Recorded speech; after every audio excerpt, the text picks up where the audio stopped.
it's a battle with the conscious and the subconscious. So the work that I do with my clients is supporting them to master their mindset, so that they can move forward, move through those blocks, and reach their big goals. Wow. And today we're on about mastering your mindset so you reach those big goals, those big results.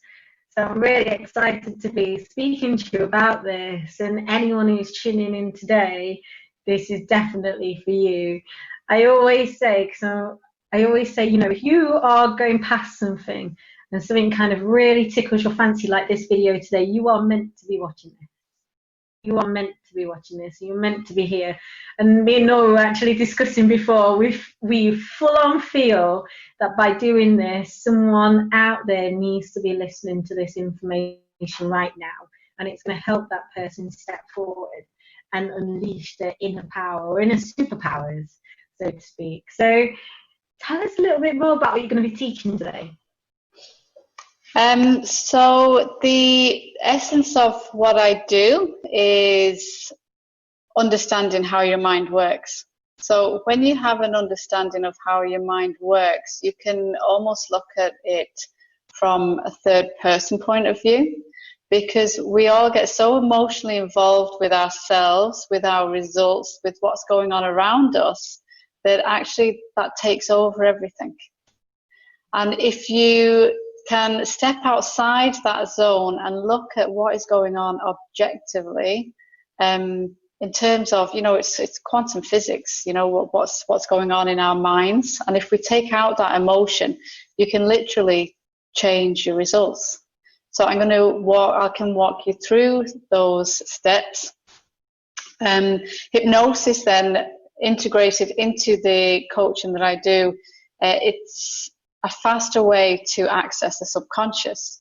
So when you want to change your results, or you have to change your paradigms, you know, we're up leveling, you do that through repetition, which is where affirmation comes in, and, you know, writing and journaling and imagining your future.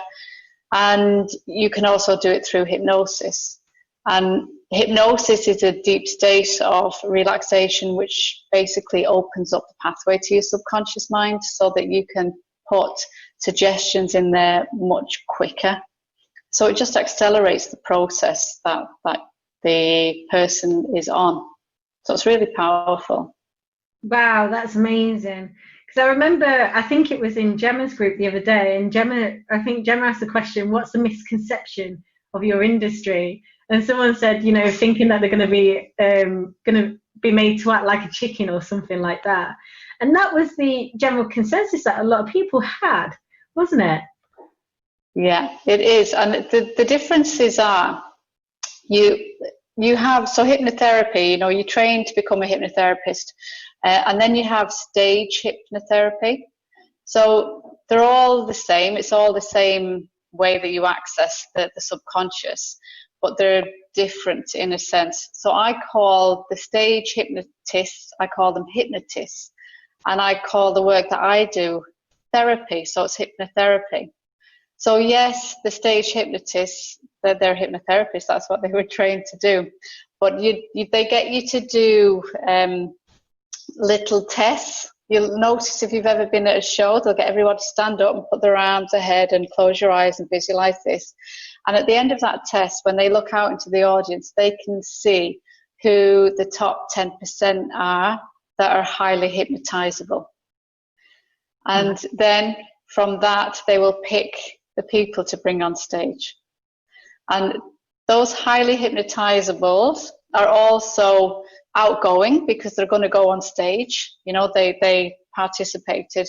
So they are aware at all times of what they're doing. It's just that they have that outgoing attitude that they want to do it, and they allow themselves to be hypnotized.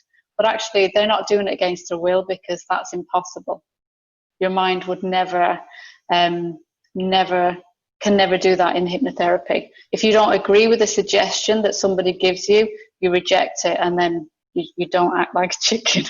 And you know what? It's really good to explain this to people, you know, to give the advice of what what a hypnotist does and what a hypnotherapist does. And as if you're watching this right now, what Norah was saying was that when you go to a hypnotherapy show, they choose the people who are most likely to do those things anyway, and you would never do those things if you didn't want to do it in the first place. So that is a really great answer, and I hope this is kind of alleviating people to go and seeking out hypnotherapy for yourself. Because tell us a little bit more about what hypnotherapy can do for someone in business. So hypnotherapy in business, it's a super powerful tool. So I'll share one more thing about hypnotherapy first that will give you an understanding of to what level it can support you in business.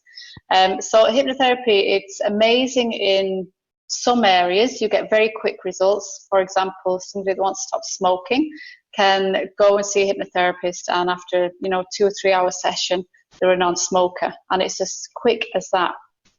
And that's so powerful. When you're working on limiting beliefs, which is actually the stuff that you need to work on in your business in order to move forward, it's not as simple a process as it is with smoking, for example. So what hypnotherapy does to support you in business is, if you are coming up against a block, which we all do, you get through one and you get the next level block, and that's life. We're always going to have them. When you get to it, what hypnotherapy can support you with in that stage is to help you move forward much faster. Yeah. So you don't stay there, don't stay stuck, don't allow these emotions to begin to take over.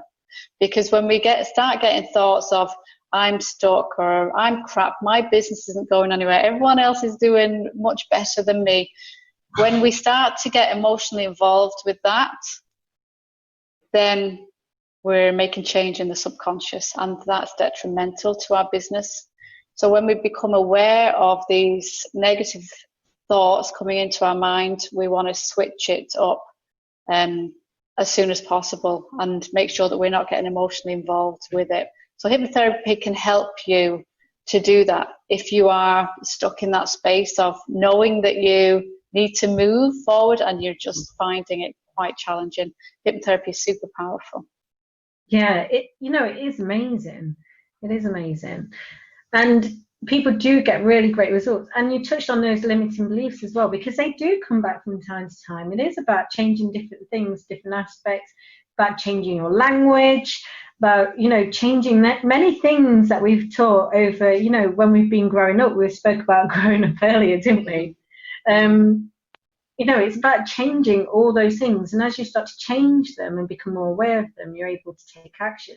So let us know in the comments anyway, and I'll have a look at the comments here, what your limiting beliefs are. If you want to, if you want to share with us, or if you want Norah to help you in a little bit of a way. So tell us more about what you're going to be doing today with us, because obviously you've gone into some of it already. I'd love to share with your fabulous followers a tip that people can use. It's, we all have a toolbox, don't we? It's a wellness toolbox, and we pick different things from the box at different times, and it supports us in our growth. And hypnotherapy is just one aspect of that. And all hypnotherapy is actually self-hypnosis. So all I do as a hypnotherapist is guide you through the process of change. So I'm not actually doing anything to anybody. They're doing it to themselves. I'm guiding them. So I would love to show your followers how they can do that themselves in literally as little as 3 minutes with their limiting beliefs. And it's so simple and so powerful, and it's another tool for the toolbox, really, that you can pull out time and time again, and it really supports growth in business. So I think it's great for people that would be working in business and looking to move forward and remove those limiting beliefs. Wow, how amazing is that, everyone, right? Just 3 minutes. It's amazing how fast you can pinpoint something and get over those limiting beliefs. How amazing. So yes, Definitely, and I'm going to have a look at some of the comments. People are watching this video today. We've not had any comments yet, but I just want to say hello to everyone who's watching so far. Please do reach out and say hi. And this is here to help you today. So Nora's here to help you today with any limiting beliefs that you have, especially around your business, especially around the work that you're doing. So yeah.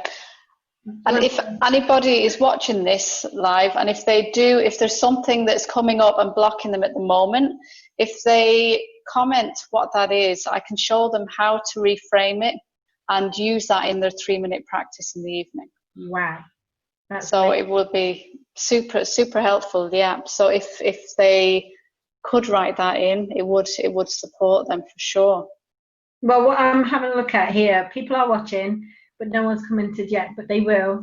And I'm sure if you do comment, if you can tag me, and I'll tag Norah on here. So if you're watching this at a later date, or if you're watching this over the weekend, then just tag me.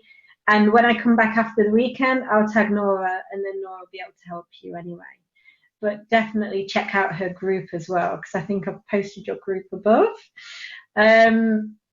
Check out Dreamcatchers, because it's such a fabulous group. Fabulous. So yeah, really looking forward to this. Awesome. So would you like me to walk you through the process? Yes, I reckon. Yes. Yeah. Okay. So there's 3 steps to self-hypnosis. And when the very first step, and even you can get rid of the thought that it's self-hypnosis if it makes it easier, because some people have built up an idea that it's a bit scary or a bit out there. So even if you get rid of the idea that it's hypnosis, when we are falling asleep at night time and our brains are becoming in a deep relaxed state, the theta brain waves, we're at an optimum time to reprogram our mind. So when you go to a hypnotherapist, the hypnotherapist is trying to bring you into that state that you're in just before you fall asleep. And people pay a lot of money for that. So you do it naturally every night just before you fall asleep. So you can reprogram your mind in those 3 minutes by telling yourself the correct information, because often we're lying down at night going to bed. I have to go shopping, I forgot to get milk, I need to do this, I have to do XYZ before I can go to work, and I have to do that, and who's going to mind the kids, and all of this, and that's going on in our minds. And then the next day we get up and we're like, well, we have so much to do, and there's overwhelm, and we're on this wheel that just never ends. So pull that apart. When you're lying in bed, begin to consciously take 25 very deep breaths. And you're counting the breaths because it stops you from falling asleep. So if you are just doing your deep breathing and relaxing, you'll probably be asleep very, very, very quickly. So you can count your deep breaths and count all the way up to 25.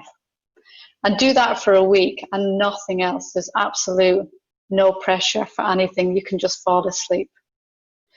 And after the week of 25 breaths, then you can begin to take your 25 breaths or your breathing without counting. So you're training your mind. After the week, your mind will already know the level of time 2 to 3 minutes takes, because you're doing it with your deep breathing. So you can let go of the counting, and then look at, during the day, not before you go to sleep, look at the things that are holding you back. So this is where I could help somebody if they're live, and also do tag me, and I will pop in and support people as the week goes on, absolutely. So write down what's coming up, what's getting you stuck. Okay, where are you stuck and what's it linked to? So for example, it could be, we'll just pull something out of the air. Maybe somebody is in a group and has started a group and they have a fear of going live. Yeah. So, for example, you know, that they're stuck. They know they should go live. They want to go live, and they just can't. You know, they're at a block. So then we can put that into a suggestion, okay? And the positive suggestion, and because we're programming the mind.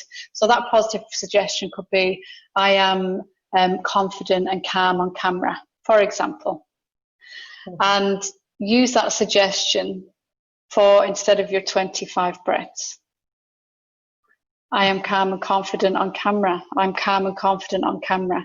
And this sounds so simple, but it's so, so powerful, because you are in the theta brain state, the brain waves. You may as well be on a hypnotherapist's couch, and he or she is giving you that information and reprogramming your mind, because that's all it is. You know, that's all it is. And it's such a fantastic thing to know, first of all, to debunk the, you know, hypnotists are magical, or, you know, it's a last resort, or it works 50% of the time. You know, people, there's such a question mark around the success rates of hypnotherapy. And I'll tell you why that is. Based on all the clients I've ever had, I have defined and realized the reason that there's such a massive difference in the percentages of success.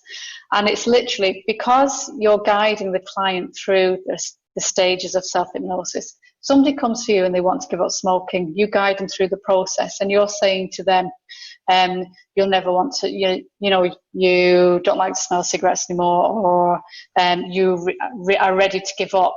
But if his wife has sent him here to give up, he's not agreeing with the process. Ah, yes. Because he doesn't really want to change. And that's where the work goes a bit deeper with hypnotherapy. When you're using your tools in the toolbox, and when you're not noticing the change, or when you just can't dig deep enough, that's where the hypnotherapy one-to-one support, or coaching support, or whatever the tool is for you, will help you to unravel that and unpick that, so that you can see it clearly and move forward as fast as possible, because nobody wants to get stuck there. Yeah, that's brilliant, because the thing is, you know, it's your choice, isn't it? It's done with your choice, you doing it, because when you make the choice, that's when things actually start to change. It's not based on someone else wanting you to do it. It's that you actually want to do it. And that's what makes the difference. That is really good. And just to recap for anyone who's watching this, as Norah was saying before, so for the first 7 days, 25 deep breaths per night, before you go to sleep for 7 days. Yeah. And then into the next 7 days, we're then being more aware of what's going around us, and still doing the 25 breaths per night, noticing our blocks. Yes. And that's when we start to notice the blocks and make the change in the wording. So rather than the breathing, we then change it to the wording instead. Yeah. And a very good one to start with, whilst you just get used to this practice, is every day in every way I'm getting better and better. Ah, yes. Yeah. That is possibly one of the most beautifully quote. Trying to think of his name. Quantum healing. I can picture him in my head. No, I know. I can't think of his name now. I can picture him in my head. He does the quantum healing, and you go in and you see like your future self, and it's I know. It'll come to us after this live. It will come to us later. It begins with B. I know that. Bert someone. Oh. But yeah, in every day, every way, things are getting better and better. And that's it, isn't it? Because that's what we want. We all want to get better and better every day. And yet we're designed to live in the past. Yeah. You know, every day we live on yesterday. We do the same things we did yesterday. And it makes it so challenging to move forward. So you have to think about your brain as a tool, and how can you change what's going on here so that you can move forward quickly. Absolutely, absolutely. And it is about that. It is about that moving forward, because many of us are stuck in the past, and sometimes we kind of go back. But being aware of when you do go back is what makes the ultimate difference. The ultimate difference. And it's not about feeling guilty. You know, if you're watching this, it's not about feeling guilty or anything like that, because it's the guilt that sends you back into the past. It's the guilt around it that will keep sending you back. So, as you said at the beginning, it's that third person where you sit outside yourself and you kind of like look at, you know, you observe, you view what you're doing. That is amazing. Absolutely amazing. And do you see how quick you could, you know, for everyone who's watching this, how quick you can go through this process? And it is a process of self-healing. It's a process of self-healing. That's what it is ultimately. So when you do something like this in your physical body, you start creating the cells that you need to heal. That's what happens in your physical body. So when you start feeling calmer within yourself, you start to heal. And that's why I had to get Norah on here today, because she's just so amazing. I love the way that you the way that you break it down, you know, because fundamentally that's what it is, isn't it? We have to start with ourselves first. It has to be about self-healing and self-love and self-worth. And they're the roots. They're the roots of the beautiful flower that we're becoming. Yeah, absolutely. The better the roots, and the better that we take care of them, the more we will blossom. Absolutely. I was doing a little video this week actually on self-appreciation, and every time I gave out appreciation to someone else, I made sure I gave that same appreciation back to me, because sometimes we don't give that appreciation back to ourselves. That's self-appreciation. When you're doing these things like self-hypnotherapy, when you're doing the self-healing, you are appreciating you. You're appreciating you. And that's sometimes all that your body is asking for, is the love that you give to others back to you. And that's it. Yeah. And yet we live in a society that, you know, the general consensus is that that's selfish. Yeah. You know, who are you to do this, or who are you to invest? Now, I say that to myself. You know, I work with coaches myself as well. It supports me to move quickly where I want to go. And my ego says to me, who are you to do this, to keep investing in yourself? But I know now, you know, it's the third person, and I look at that and I really took on the belief that rather than arguing with your ego, it's so much better to love it to death, because it's still a part of us and it's trying to keep us safe. So it's like, oh, I hear you, I understand you, but I've got this, and just relax and trust me. And it gets rid of all that chatter, and you can enjoy the process. Absolutely. I see your ego almost like your inner child. You know, just not wanting. It's your inner child, the scared inside of your inner child. It's not the feisty side that would like literally do anything, but it's the scared side of your inner child. It's just needing that little bit of extra guidance, extra love, and you're like, you know what? Come on, we can do this together today. And it's always like talking to yourself, isn't it? People will go, it's so crazy talking to yourself, but it's not really. It isn't. It's such a beautiful thing when you start self-healing, when you do bring your body into balance. That's what it's all about. Because when you bring your body into balance, you go through homeostasis, and that's when you're creating the right chemicals in your body. So your wounds heal faster, you're able to heal from injury faster, things just happen on a faster rate. It's fascinating, isn't it? Absolutely fascinating, the way that we are designed. Absolutely. I think there's so much, you know, in the human body that we just don't, I suppose, as you mentioned, in society, we just don't see it as, you know, as this wonderful, wonderful piece of kit. And it's an amazing piece of kit. Your brain can do more than what you think it can. And it's your brain that gives you the perception of pain. So it's a perception of pain. So when you do have, you know, like your injections, your local anesthetics and stuff, all that's blocking is the perception of the pain. That's Yeah. the pain's Yeah. And you know what? Talking about pain for a second, with my 4 children, I had the births of my first 3. The first one was sort of traumatic, but I was young and I got over it very quickly. And my second birth was it was really lovely. It was fast, but not too fast, and everything happened at the right time.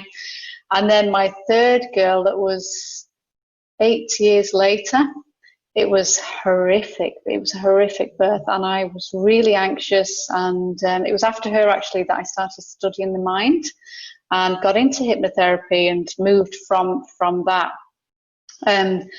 But when I found out I was pregnant again with number 4, I was like, and I was like, I'm not going through this again. I'm not going to be crippled by my emotions. Don't rule me anymore. And I started studying hypnobirthing. And how can I make this a sacred time for me and my child? And you know, it was the most beautiful birth. I mean, I thought number 2 was a beautiful birth because by chance everything went okay. But number 4, I mean, I was so aware from the minute I went into labor. I was so aware of my body, of what was going on. And I just, as you say, it's literally a perception. I had programmed my mind to see this, and it was just, I mean, I was just crying through the process that this is what we get to do with our minds. You know, people shouldn't have to go through these traumatic births and experiences. And really the root of it is taking control of your mind. It's mastering your mindset. And that's why I'm so passionate about it. And that I don't have such a specific goal for people, because I could become, you know, I could have gone into the hypnobirthing because I had such a passion there. But actually, it's any area of your life. It's any dream that you have. You can visualize and bring into your reality by taking control of what is going on up here. And it's fascinating. It is. It's true. You know, like when you study it, it's so true. And I'm so happy to like be speaking with someone who is like literally on the same wavelength where I am with this. Your body is truly an amazing piece of kit, and it needs. And the thing is, it's always communicating. I know I say listen to your body, and I will be debunking the listening to your body, but it's just truly wonderful and amazing piece of kit that we have. And for everyone, you know, for men and for women, and we only get one, right? We only get one. Well, on an energetic perspective, we might have many, but I'm not even going to go into that. Not today. Another life. Not today. But I'm going to have a look to see if we've had any comments on here. Hold on a sec. We've had some really lovely love hearts and stuff. So we're really truly grateful for everyone who's been watching this today. You know, please do reach out, check out your community. Tell us about your community, what you're doing as well. So Dream Catchers is a group that I set up, and only in February, actually. Before that, I worked solely with women who wanted to stop drinking alcohol, and I loved that. But as I was saying a couple of minutes ago, it's so much more than that. It can be anything. And I found when I was coaching my clients, it was like on day one, they'd made the decision, they'd invested, so they weren't going to drink, you know. So I'm like, okay, this is day one. You've already made the decision to stop. You've stopped now. Now where do you want to go? And they're like, whoa, this is awesome. And so I just took out the alcohol part because we have so many blocks, and I do believe alcohol is just another form of almost comforting your blocks, you know, yeah, not having to face up to them. It could be procrastination, it can be TV. It's a great zone. I mean, Netflix now is becoming a huge almost addiction with people. It's like binge Netflix all day and just zone out, and it's not supporting your growth. your mental growth. And it's great sometimes, don't get me wrong, but when it becomes an issue and when it becomes bigger than you being able to move forward, it's definitely time to look at that. So in Dream Catchers, it's all about inspiration, tips and support in where the person is now and where they want to go. So how do they design that future, and then what do they need to do to get there?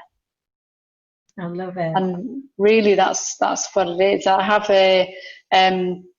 for all the new members, there's under topics, a 3-video process they can go through that will support them and show them how to turn their dreams into tangible goals on paper.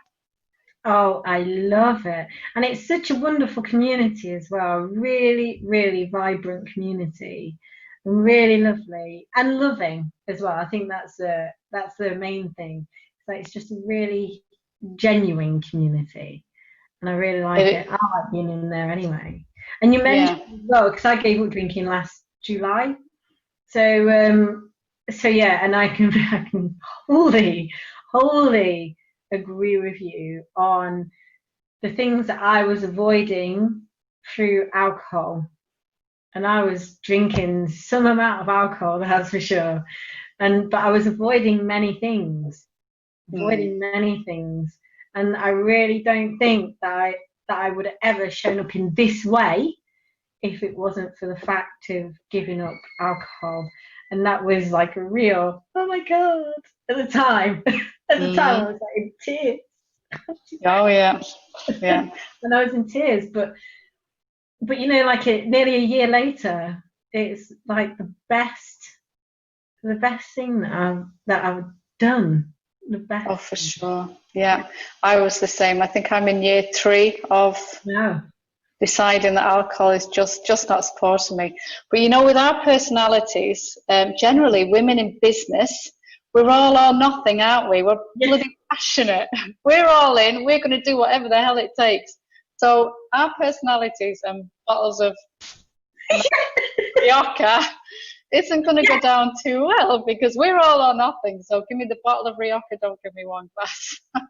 That is so true. I used to teach 3 classes a night, and then I'd sit outside the Tesco kind of getting myself together and stuff after sweating loads, and I feel really thirsty. I should be really drinking water and taking nutrients and stuff. But really, I was going into the local Tesco and going to buy myself a bottle of Cava or something like that, just celebrating, just sitting down, had an amazing night,